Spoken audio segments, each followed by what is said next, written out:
श्री जानकी अतिथि निवास आपका स्वागत करता है अयोध्या धाम में। आइए श्री रामलला के दर्शन कीजिए और सभी सुविधाओं से युक्त निवास मिलेगा।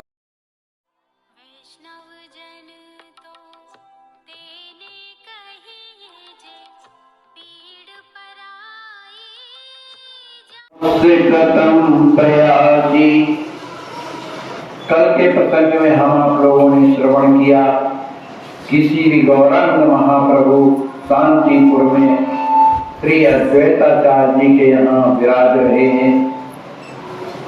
नवदीप के सभी भक्त लोग उनका दर्शन करने के लिए अद्वैताचार्य जी के यहाँ पहुंच रहे हैं। अद्वैताचार्य जी भी परम प्रसन्न है कि हमारे यहाँ गौरांग महाप्रभु पधारे हुए हैं।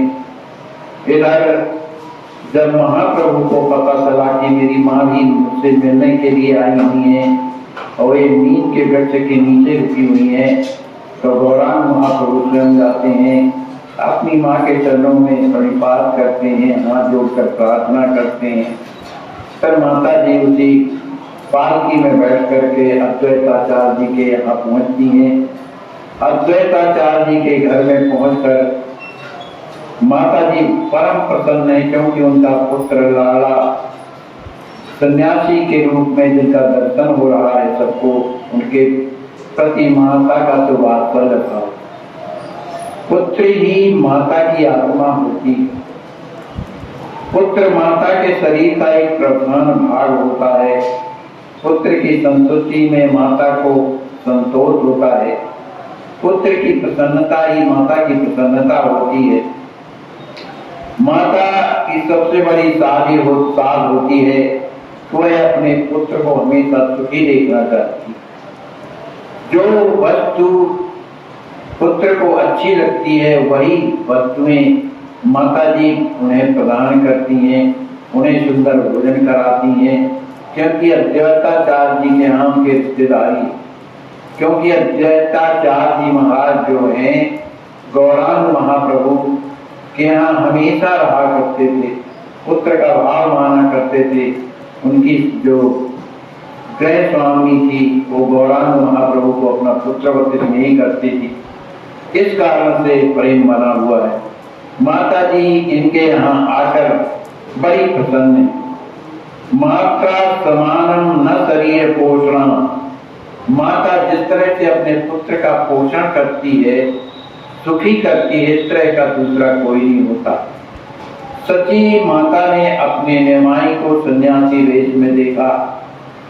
यद्यपि अब प्रभु पहले के भांति पहले सफेद वस्त्र धारण करते थे, लेकिन अब वो श्वेत गेरुआ वस्त्र पहनते हैं। उनके सिर में सुंदर लंबे लंबे घुंघराले बाल थे, वे भी अब उनके सिर पर नहीं रहे। लेकिन माता के लिए कुछ भी हो, लेकिन वो तो पुराना निमाई जैसे है। सिर मुड़ने, कपड़े के रंग बदल देने से निमाई में कोई परिवर्तन नहीं हुआ। माता उसी तरह प्रभु के ऊपर प्यार करती है। वह स्वयं अपने हाथों से प्रभु के लिए भोजन अनेक प्रकार के व्यंजन बनाती है। वह प्रभु के स्वभाव को अच्छी तरह से जानती है कि इसे क्या पसंद, इसकी रुचि भोजन में किस किस पदार्थों में रहती है। इसलिए माता जी अनेक प्रकार की बड़े सावधानी के साथ अनेक प्रकार व्यंजन बनाती हैं और अपने हाथों से परोस कर निमाई को खवाती।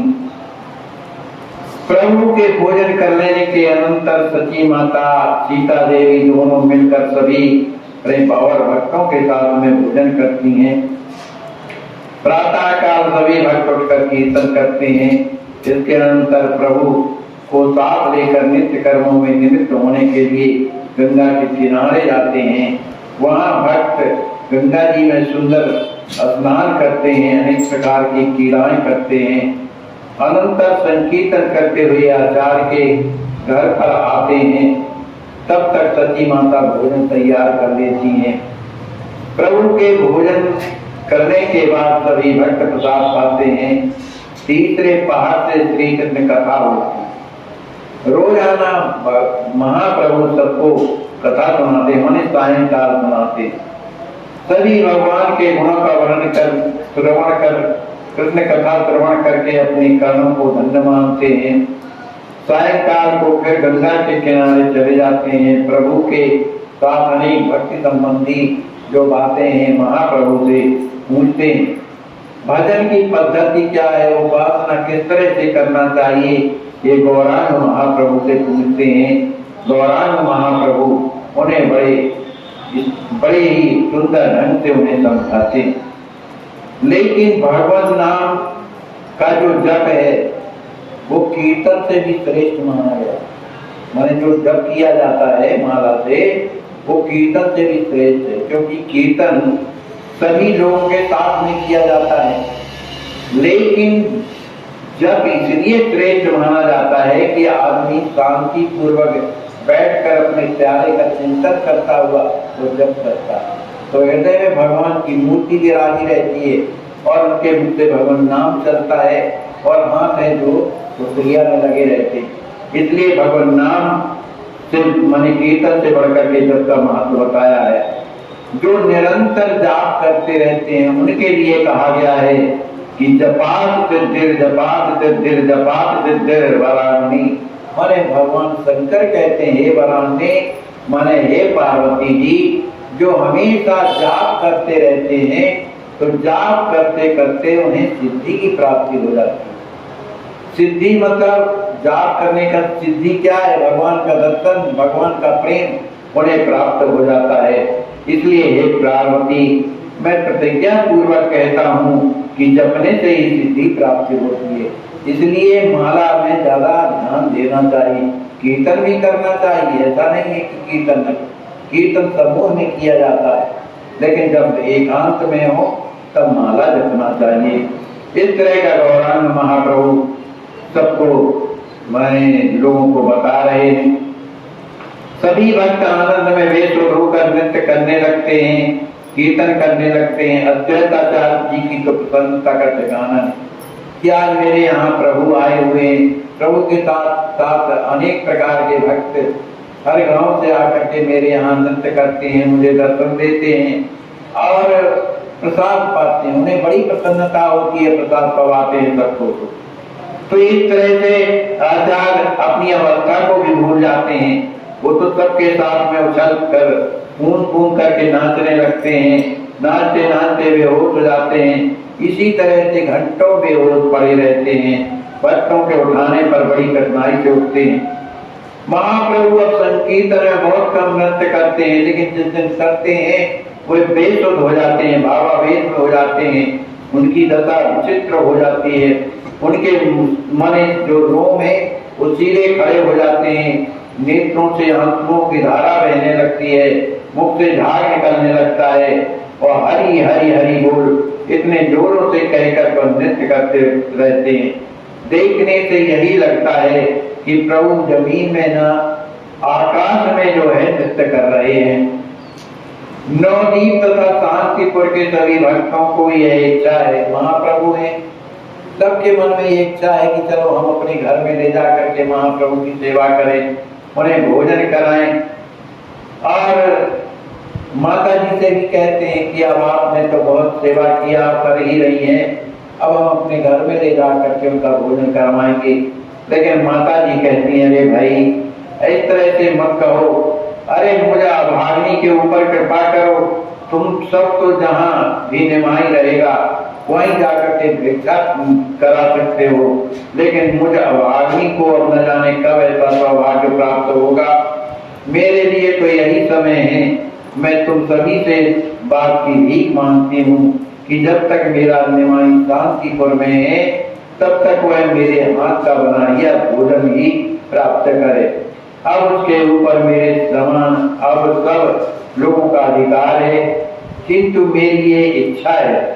माता की इस बात को सुनकर के सभी को ही निरुत्तर हो जाते हैं। ठीक है भाई, माता की इच्छा है। प्रेम अवतार चैतन्य देव मात्र स्नेह अद्वैताचार्य के प्रेम आग्रह के कारण शांतिपुर में 10 दिन तक रुके रह गए।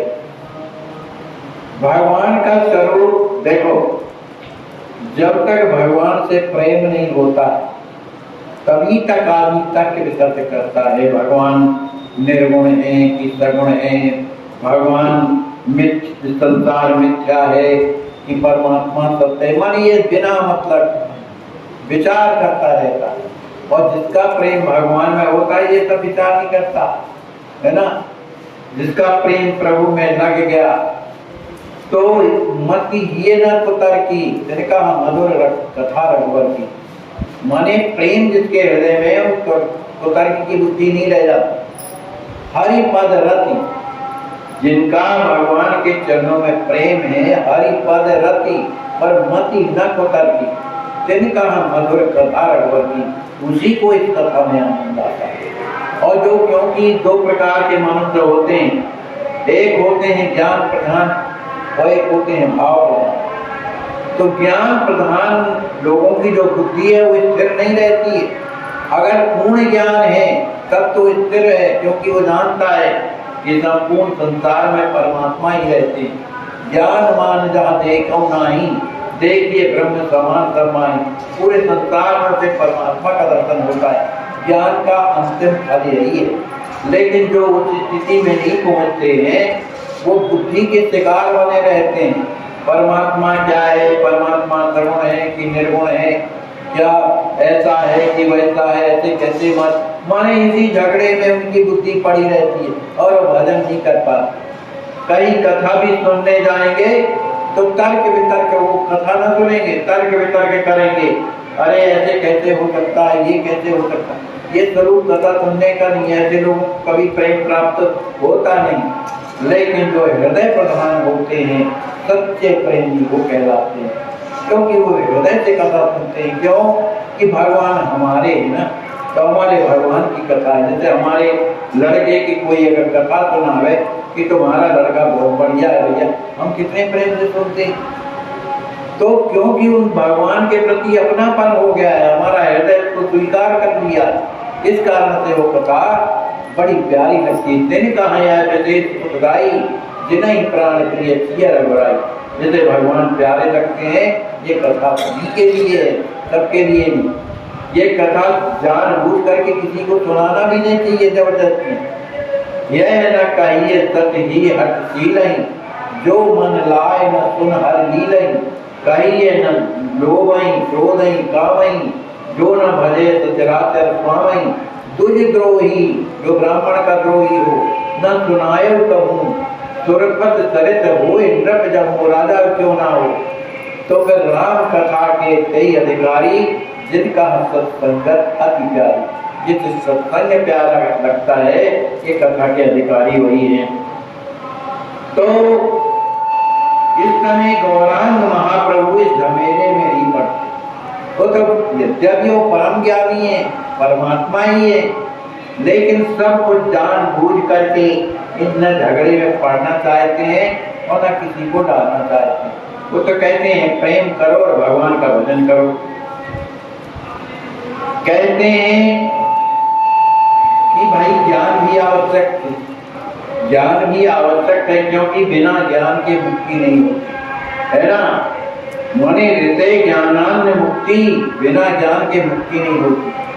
लेकिन वैसे ही समझो किताबों का पढ़ा हुआ ज्ञान वो ज्ञान ही है, ऐसी ज्ञान है। लेकिन जिसने उस पर चल करके जो अनुभव किया है वो क्या कहलाता है, विज्ञान। उसको ज्यादा ज्ञान होता है और उसके बारे में अनुभव होने लगता है। इसी तरह से भाई ब्राह्मणों को जब तक भोजन नहीं मिलता है तब तक पूरी लाओ, अचार लाओ, कढ़ी लाओ, पापड़ ले आओ बोलते रहें, और जब मुंह भर जाएगा तब उसका बोलना मन हो जाता। ऐसे ही शास्त्र पढ़ते पढ़ते जब ज्ञान पूर्ण होने लगता है तो फिर बोलता नहीं है, क्योंकि उसको जीवन में अनुभव हो गया कि सच्चाई क्या, परमात्मा ही सत्य है, बाकी सब असत्य है। ऐसा मान करके वो परमात्मा का भजन करता है और सब में परमात्मा का दर्शन करता है। वो किसी की आत्मा को नहीं दिखाता, क्योंकि वो जानता है इसमें भी मेरे प्रभु विराजे। अगर देख मैं कपट करूंगा तो प्रभु मुझे क्षमा नहीं करेंगे। भगवान अपने भक्तों को और नहीं छोड़ते हैं अगर उससे कोई गलती होती है। साधु अवज्ञा तुरंत भवानी कर कल्याण चिंतियान, भगवान तो अपने भक्तों को तत्काल दर्द देते, दूसरों को भले समय लगा दें, लेकिन अपने भक्तों को कभी छोड़ते नहीं। क्यों कि भगवान उनको निर्मल बनाना चाहते हैं। डांटा उसी को जाता है जो अपना होता है, ये बिगड़ने न पावे। इसी तरह से महाचैतन्य प्रभु सबको सावधान करते हैं कि भाई ऐसा नहीं, ऐसा करो। इधर महाप्रभु बहुत से ज्ञानी है, सन्यासी है, कुछ भी है, अद्वैतवादी सन्यासियों की पद्धति से दीक्षा लेना और गंध धारण करने से अद्वैताचार्य को शंका हो गई कि महाप्रभु अद्वैतवादी, अद्वैत माने अद्वैत और अद्वैत का मत, अद्वैत माने दो मिलकर के ये कुछ नहीं है, उसमें एक दो नहीं है, वो अद्वैत है, कुछ माने केवल एक, परमात्मा केवल एक, कोई और नहीं। लेकिन भक्त लोग अद्वैत को नहीं मानते थे, माने द्वैत को नहीं मानते, अद्वैत को मानते। वही राम जी हैं, वही किशोरी जी हैं, वही किशोरी जी वही राम है। गिरा अर्थ जल बीज सम कहित भिन्न भिन्न बंदव सीता राम पद जली परम प्रिय भिन्न, वही किशोरी जी वही राम है। जल की ही तरंग होती है ना, जल और तरंग में क्या अंतर। इस तरह का ये द्वैत ना होकर के अद्वैत, तो इन चक्रों में नहीं पड़ते। तो अद्वैताचार्य जी ने कहा कि आपने संन्यास धर्म क्यों धारण कर लिया, आप सब कुछ जानते हुए भी, और आपने संन्यास धर्म क्यों ग्रहण किया। आपके सभी कार्य अलौकिक हैं, आपकी लीला जानी नहीं जा सकती है। इस प्रश्न को सुनकर मुस्कुराते हुए प्रभु ने कहा, आचार्य देव आप तो स्वयं विद्वान हैं, और आप विचार कर स्वयं देखें, क्या मैं अद्वैत के सिद्धांत को नहीं मानता, माने क्या मैं अद्वैत के सिद्धांत को नहीं मानता हूँ, क्या मैं समझता नहीं हूँ। आप ही सोचें, आप में और ईश्वर में चिन्हादि मात्र का ही अभेद दिखाई देता, माने आप में और परमात्मा में क्या भेद है, केवल शरीर का भेद है ना भाई, शरीर है, बाकी आत्मा तो दोनों एक है ना, तो ये दोनों अभेद हैं, है ना, तो वो दोनों एक हैं। इस उत्तर को सुनकर अद्वैताचार्य जी कहने लगे, धन्य भगवान, आप तो वाणी के स्वामी हैं, आपके सामने तो कुछ भी कहने से नहीं बनता। तब महाप्रभु ने बहुत ही गंभीरता के साथ कहा, बिना सर्व त्यागम भवति भजनम न तृपते रीति त्यागो नाविकते किम द्वैत कथाया अयं दंडो भूयान प्रवल तरसो मानस्पेशो रीति वाम दंड ग्रहण मत देश कर्वम। बहुत बड़ी बात आचार्य महाप्रभु कहते हैं कि बिना सर्व त्याग के भगवान में मन नहीं लगेगा। क्यों नहीं लगेगा, मन केवल एक, वो जहां पहले से लगा है तो वो दूसरा कैसे उसमें जा सकता है, इसलिए त्याग करना पड़ेगा।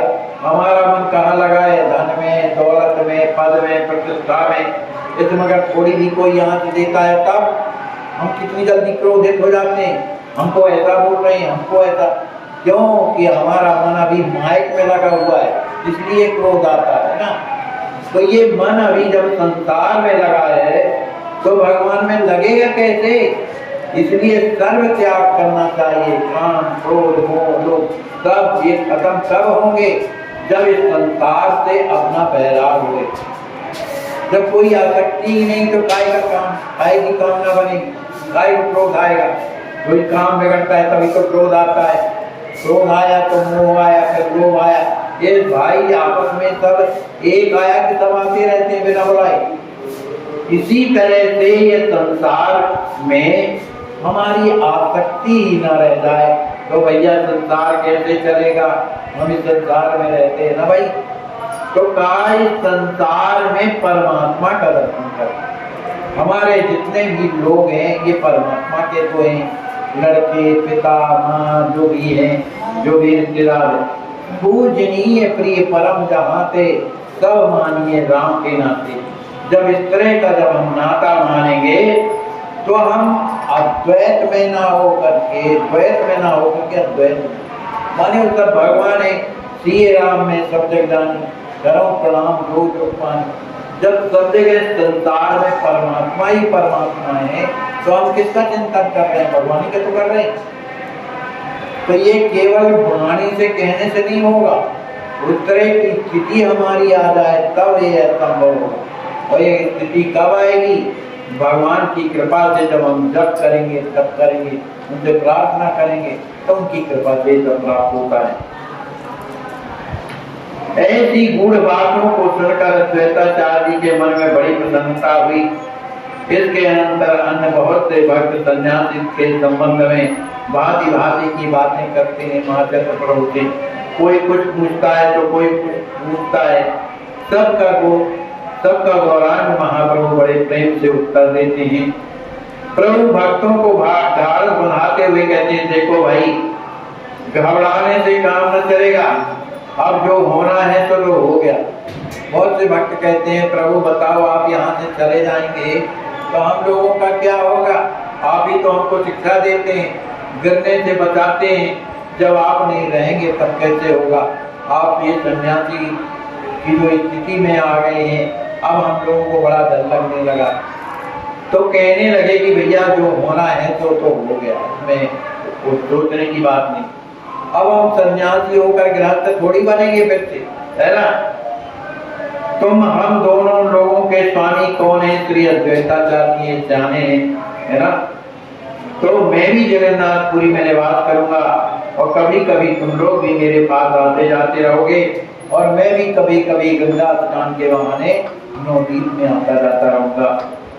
इतने में श्री चंद्रशेखर आचार्य रत्न बोल उठे, हम सब लोगों को तो आप जैसे ही समझा सकते हैं, किंतु सती माता के कहने में क्या होता है?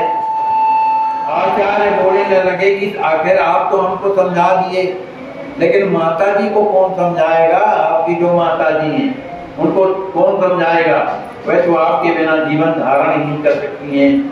तब प्रभु कातर वाणी से कहा कि माता को मैं ही क्या कर सकता हूँ, आप लोग उसे समझाएं तो समझ में आ जाएगा। फिर माता जी जैसा मुझे कहेंगी मैं वैसा करूंगा, क्योंकि मेरी माता है, मुझे किसी तरह की परेशानी नहीं होगी। इतने में ही माता जी ने सुना कि गौरांग महाप्रभु जाने की चर्चा कर रहे हैं, तो सची माता अत्यंत दुखी होकर रोती विलखती हुई और महाप्रभु के पास आ गई और कहने लगी, अरे निमाई, तू जाने की बात करता है, तुझे अपनी माँ की दया नहीं लगती है कि तेरी माँ की क्या स्थिति होगी? प्रभु ने माता को समझाते हुए कर्म स्वर में कहा, माता, मैं तुम्हारी आज्ञा के बिना कहीं नहीं जाऊंगा, कहीं नहीं जाऊंगा, जैसा आप कहोगी मैं वैसा करूंगा। सन्यासी के लिए माता जी घर में ज्यादा रुकना उचित नहीं होता है। 8-10 दिन हो गए यहाँ पर रहते हुए, इतने दिनों रह करके वहाँ का अन्न भोजन करना ये शोभा नहीं देता है, ये सन्यास धर्म के विरुद्ध है। इसलिए मुझे यहाँ इतने दिनों तक न रुकना चाहिए, लेकिन आपके प्रेम के कारण मैं यहाँ रुका रहा। अब जो मेरी इच्छा वृंदावन जाने की थी ना माता जी, अब मैंने इच्छा को बदल दिया है। अब जहाँ आप कहोगी अब मैं वहाँ जाऊंगा, वहाँ रहूंगा, जैसा आप कहेंगे वैसा करेंगे। इस बात को सुनकर के माता जी के हृदय में प्रसन्नता हुई कि चलो पुत्र मेरे कहने में तो है, माँ को क्या चाहिए? वो तो माँ तो इतना चाहती कि पुत्र कहीं भी रहे, सुखी रहे, उसके नेत्रों में कभी न कभी दिखाई देता रहे कि सुखी है। इसके अलावा माता को क्या बात है? अपने सन्यासी पुत्र के ऐसे तो प्रेम पूर्ण वचन को सुनकर माता का हृदय भी पलट गया। इन प्रेम वाक्यों ने मानवाधीर भी माता के हृदय में साहस का संचार किया। माता ने दृढ़ता के स्वर में कहा, बेटा, मेरे भाग्य में जो बदा है कि मेरे पति नहीं रहे, मेरा बड़ा पुत्र भी मुझे छोड़ करके चला गया, अब तू भी अब जा ही रहा है, तो मैं तो किसी तरह से अपने आप को समझा करके रखूंगी, लेकिन विष्णु प्रिया को कैसे समझाऊं जो तुम्हारी पत्नी है? वो तो अभी बालिका है, अभी आई है, उसको कौन समझा सकता है? उसको कौन समझाएगा? तो कहने संसारी बातों से एकदम अपरिचित है, किंतु भाभी प्रबल है, जो कष्ट दे रहा है। अब तो वो ही क्या सकता है, संसार त्याग करके तुम गृहस्थ थोड़ी बनोगे। अब तो जो होना था तो हो गया। लेकिन मेरी इच्छा है कि अब आप वृंदावन न जा करके कहाँ जाइए, जगन्नाथपुरी। यहाँ से जगन्नाथपुरी पास में हजारों लोग जगन्नाथपुरी में रथ यात्रा का दर्शन करने के लिए जाते हैं। तो जब आते जाते रहेंगे तो उनके द्वारा तेरी सुधि मुझे मिलती रहेगी, और तू भी कभी न कभी इधर निकल आया कर गंगा जी का स्नान किया करोगे, तो इसी बहाने से तुम मुझसे मिल लिया करो। ये बात को सुन करके गौरांग महाप्रभु परम प्रसन्न हो जाते हैं, क्योंकि चाहते तो यही थे।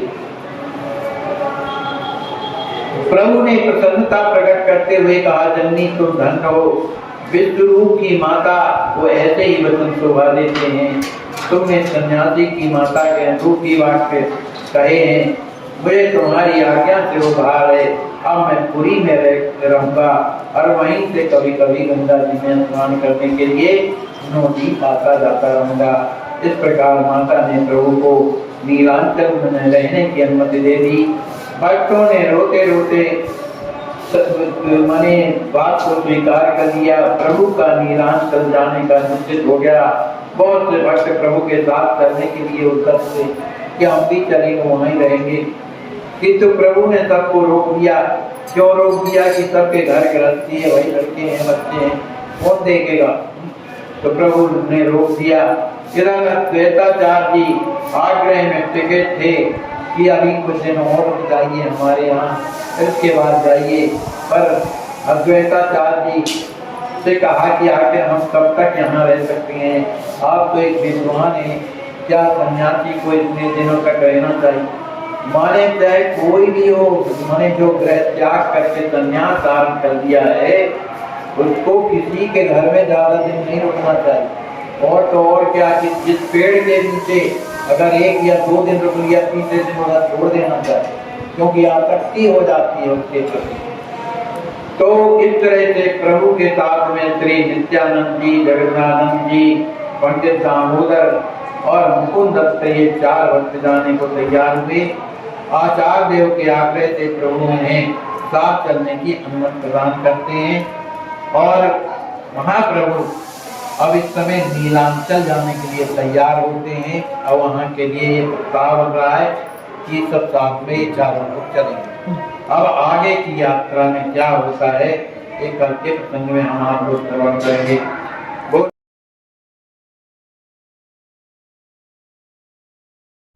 आपकी अस्वस्थ सेवा ट्रस्ट के द्वारा इन्हें लखनऊ मेडिकल कॉलेज भेजा गया है ऑपरेशन के लिए। बहुत कष्ट है, बिना ऑक्सीजन के इनके प्राण नहीं रह सकते हैं। आप सोचिए, आप विचार कीजिए कि ऐसे असहाय संत बेचारे जिनकी कोई सेवा नहीं करता, तो कम से कम आपके अस्वस्थ संत सेवा में आ गए हैं इस ट्रस्ट में, तो आप रात दिन उनकी सेवा कर रहे हैं।